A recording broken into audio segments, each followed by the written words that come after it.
Help support the show by joining the Patreon or becoming a YouTube member. Also, hit that like button and subscribe if you want more Browns-focused content.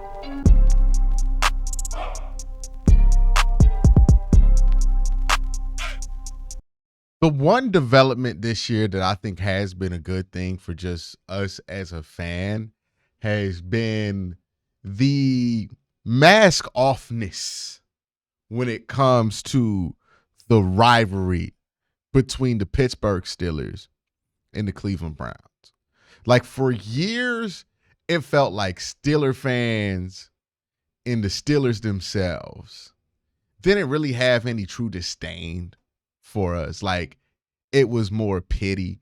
And the Browns aren't a good team this year, right? They're 3-9. But, like, I could just tell by the way the Steeler fans are dancing on the Browns' grave right now that there is some actual hostility. I remember when I used to be, when I was in college in Youngstown, interacting with Steeler fans all the time. They wouldn't say the vitriolic stuff. They would almost be sad that the Browns are a 4-win team or whatever it is, or they would tell me, oh man, we hope you get better so the rivalry can come back, all this like stuff that Steeler fans say that drives you crazy. But there didn't really seem like there was that much animosity there between the players and Brown Steelers. There didn't seem like there's been that much animosity there between the Steelers fans and the Browns. Browns fans always had smoke for the Steelers, but didn't feel like that animosity was there. Well, that's back, right? There's a number of reasons why it's back, right? The Browns have been a more competitive team against Pittsburgh. Both teams in this series in the regular season have taken away home wins. The Browns embarrassed Pittsburgh in the playoffs in 2020. And you add in the constant wars over TJ Watt and Myles Garrett, right? Who's the better edge rusher? Long story short, the answer is Myles Garrett, but people in Pittsburgh tend to have a hard time accepting that one. But this is kind of the beef coming back, and I think that's a good thing. I also think that this seems like there is a clear effort internally from the Browns front office to their head coach to make these games matter again, to take your rivals very serious. Everybody does it in the AFC North. It seems like since Kevin has come here, has a decent enough record against Pittsburgh. I believe they're like 500 or one game over 500 versus Pittsburgh. No, 500 because they did lose out in Ben's last year. So they're about 500 against Pittsburgh in Kevin Stefanski's time as the Cleveland Browns head coach. It seems like there's more of an emphasis there. Also, since the Browns have not had as much turnover as they did in the early 2000s and in the mid-2010s, these guys are here longer, which means if you look at all four teams, there's a level of continuity there that is just going to create a ton of rivalries, right? The Browns have had the same core players since 2020. The Steelers have had the same core players since 2020. The Ravens have had the same core players since 2020. The Bengals have had the same core players since 2020. All of these players, all of these teams have been rocking with the same core, the same coach. Like, there's a lot of familiarity. You think about it, it's about 8 matchups in 4 years. Sometimes you play one of these teams in the playoffs. It's always a dogfight. There's a reason why Hard Knocks is covering the AFC North, which, hey, by the way, this week might be a fun one to watch, right? With the Browns still a rivalry, with these two dudes going at it. And what's added to this is George Pickens and Greg Newsome are absolutely crashing out over all of this. First, I'm going to play this clip from George Pickens, and then I'll play Greg Newsome's response. You think you'll say last one, guys. Greg Newsome? You think you'll talk to Greg Newsome at all today? Then Greg Newsome decided to double back around and, point out that George Pickens does in fact know who he is. Now, obviously, George Pickens knows who he is. He got in a fight with the dude at the end of the game. He's doing that thing like, I don't even know who you are. You ain't on my level type, trash talk. And it's pretty good trash talk from George Pickens, right? And also, like, hey, just to give Greg Newsome some credit here, he must talk some diabolical trash I'm dead serious. Like, nobody gets crashed out on by other teams' wide receivers more than Greg Newsome. Remember where Jamar Chase got so sick of him that he stepped over him? Like, and this was going back even before that, right? Because even when it was Jamar Chase, Tyler Boyd, T. Higgins, Jamar Chase was hot about Greg Newsome specifically in that video, right? He brought up Denzel Ward. I got respect for him, all that. But Greg Newsome, nah. Greg Newsome must talk some diabolical trash in these games. And he celebrates a lot. Maybe that adds to maybe the same thing that drives Browns fans crazy about Greg Newsome is also what drives wide receivers crazy about him. The dude got the magic hater juice, because people don't like him, especially opposing wide receivers. And I think all of this is fun and all and good because it's Steelers Browns. There should be some smoke, right? Last time it was Miles making it clear that he felt like he's a better player than T.J. Watt. And you best believe T.J. Watt going to try his best to show up Miles in Pittsburgh this week, right? Myles Garrett, you better show up too, right? I like that. I know that a lot of people are going to see this go, should the Browns put more pressure on this matchup than already exists? Shouldn't they just let Pittsburgh overlook them? Pittsburgh don't like you, man. They not overlooking you. That's the thing. That team don't like you. The Steelers don't like you. Mike Tomlin don't like you. When has Mike Tomlin ever overlooked the Cleveland Browns in Pittsburgh? Somebody tell me that. So, why should the Browns try to be quiet in the hoping that Pittsburgh forgets about it? They ain't forgot about it. This is the franchise that has kicked the punter of ours in the face, has had a wide receiver do a backflip into the end zone, right? Just to think about how much the Steelers either don't respect or don't like the Cleveland Browns, to the point to where they're never going to take it easy on you. Big Ben has cried 3 times in his career. And it wasn't the 2 times that he cried after he won the Super Bowl. He ain't cried at the Super Bowl. You know when Big Ben cried? Once after getting beat by the Cleveland Browns in the playoffs. And then 2 times he cried for joy the year after when he swept the Cleveland Browns after both games. That's real hate, man. That's real hate. They don't like you, right? And that's fine.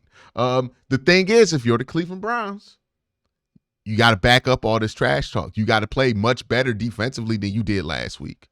You got to play much better offensively when it comes to a physicality standpoint in the run game than you did last week if you hope to beat the Steelers.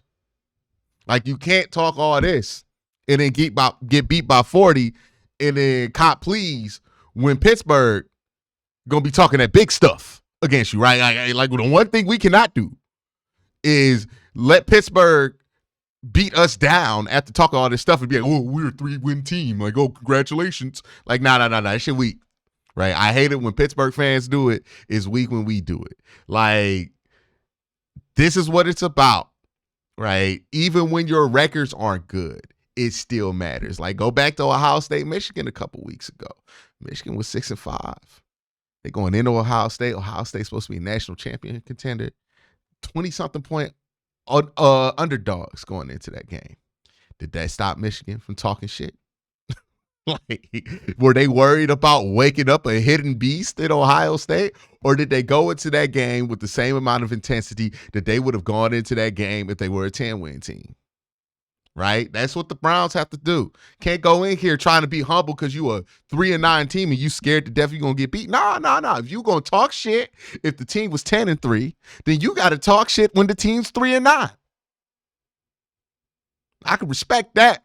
That's the one thing about Greg that I don't have a problem with. My beef with Greg is that he just can't run left or right. I don't really care about the celebration stuff. I respect somebody who could talk shit when they ain't winning.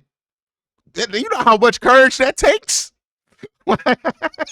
It takes so much more courage to talk when you ain't on the top of the mountain, and the Browns certainly ain't at the top of the mountain. Greg Newsom's still doing it. I respect that, right? George Pickens, is he gonna crash out? I don't know. He seems pretty upset. George Pickens used to get 150 yards, man. We'll see. It's gonna be exciting to watch. I like that there is this healthy animosity between some of the top players on the Pittsburgh Steelers and some of the top players on the Cleveland Browns. And not like Greg Newsome is one of the top players, but this is going to trickle down, right? Because Greg Newsome, he's cool with Martin Emerson and Denzel Ward. You have to assume Denzel going to inherit this beef, right? Because George Pickens be getting some on him too. So it's going to be a fun night to see how these guys respond. I don't mind them going back and forth. I don't think you should live in your fears when it comes to your rival. That's the one take I hate the most when you talk about a rival is, aren't you afraid of poking the beast? It's a rival. You're always poking the beast. That's the whole point of a rival, right? You shouldn't be scared to death of making your rival play for real. And what does it matter if you beat your rival that don't play for real? Like, that's weak. That's weak. So I like that they're going into this game with some intensity. We'll see how the Browns live up to it, right? Because if this Browns team plays with intensity, they can beat Pittsburgh. We've seen this. But we'll see. We'll see. We got a lot of trash talk going into this game, from the Myles Garrett, TJ thing, from George Pickens and his back and forth with Greg Newsome over the last 3 weeks. Oh, yeah. We're going to find out. We're going to find out a lot. And look, if you're Pittsburgh and you lose 2 times to the Cleveland Browns, I bet you don't feel good about the playoffs after that, because, like, what's going on? Like, no Steeler team does that. So they're going to be locked in this week. They can't be the first Steeler team to lose to the Browns 2 times in the season since I don't even know when. And if you're the Browns, you got a chance to sweep Pittsburgh for the first time since I don't know when. Hey, this season might not have a ton of accomplishments, but if you do that, people in Cleveland will respect that forever. There's people still trying to give, like, Tim Couch a reclamation chance in this city because he beat Pittsburgh and Pittsburgh once.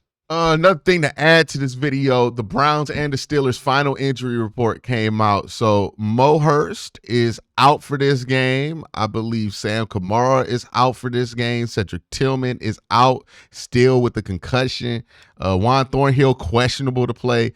Jamari Thrash questionable to play. And then Jedrick Wills is, no surprise, out. Hey, man, I'm just going to put this little nugget out here. Ain't it weird that Jed Wills been immediately out for 3 weeks and he ain't on IR? Feels like quiet quitting to me. That's just my speculation. Feels like Jed Wills is quiet quit to me, because if he were really, like, had a true setback with that knee, feel like he would have been on IR, right? But, you know, I think the team and Jedrick Wills have a disagreement on the severity of that injury. I think the team feels like he's healthy. I think Jedrick Wills, again, my speculation, I think Jedrick Wills thinks, nah, I don't want to do it no more. For whatever reason, right? Maybe it's a business decision. Maybe he don't want to put no more bad tape out there before he hits free agency. Saying business decision as an offensive lineman is also a crazy thing to do. The Steelers really don't have any injuries to note. Like, George Pickens is questionable, but given he gonna play, right? I'd be shocked if George Pickens does not play in this game. He was not on the injury report the last 2 days. He was limited for a hamstring today, so I guess they'll see how that heals, but likely gonna play. Pittsburgh is pretty healthy coming into this game, and, you know, if you're asking me how I feel about going into this game against Pittsburgh, I don't feel great. The Browns have not beaten Pittsburgh in a long time.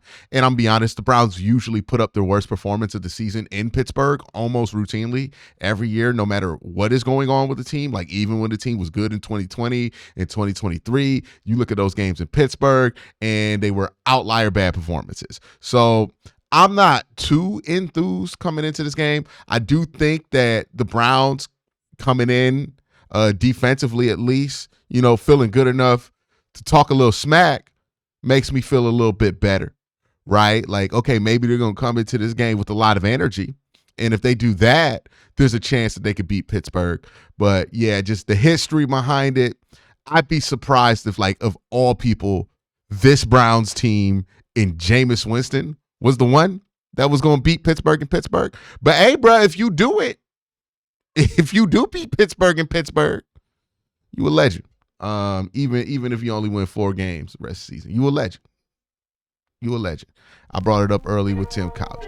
But y'all have a great day. Have an even better night. Peace.